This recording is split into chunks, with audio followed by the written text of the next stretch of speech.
Hala, apit din na po sa never say die flop Crocs on or never say flop sa GMEWW Crime. Murag gihapon is Kimpau is best. Idol ni Kimpau is lang gihapon sa di alabay ang buong katotohanan is best. Og sa my best friend EMMAN din sa TV5 is best na gihapon. Number 1 in naadere sa Calivers Santa Lucia grounds Cansaga, Consolacion, Cebu, Philippines is lang gihapon sa dinhi sa Kapamilya o kapatid is best.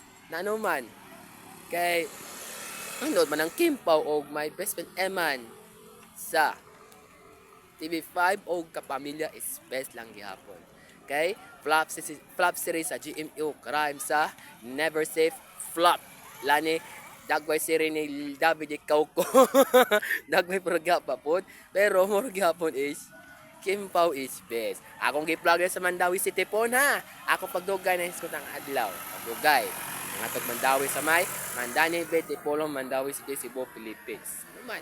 Flop series sa GMEWW Crime. Kaya hapit hinapos sa sunod karong si manahon na hapit hinapos matag tuig karong Mayo 22 matag tuig lang gihapon. Mo na GMEWW Crime more gihapon is Kimpau og sa my best friend EMMAN din sa TV5 is best. Number 1 in sa Calivers Santa Lucia grounds Cansaga, Consolacion, Cebu, Philippines lang gihapon sa Kapamilya o kapatid sa Kimpau og my best friend EMMAN dilin sa Kapamilya o sa TV5 is best ang gihapon. So more to ha, goodbye. Kanay ba nga GMEO nimo? Never say that is flop nimo. Ikopikat pa nimo sa Batang Quiapo o Ginebra San Miguel laling kang Robert Jariske. Ya ra GMEO ka hala. Goodbye.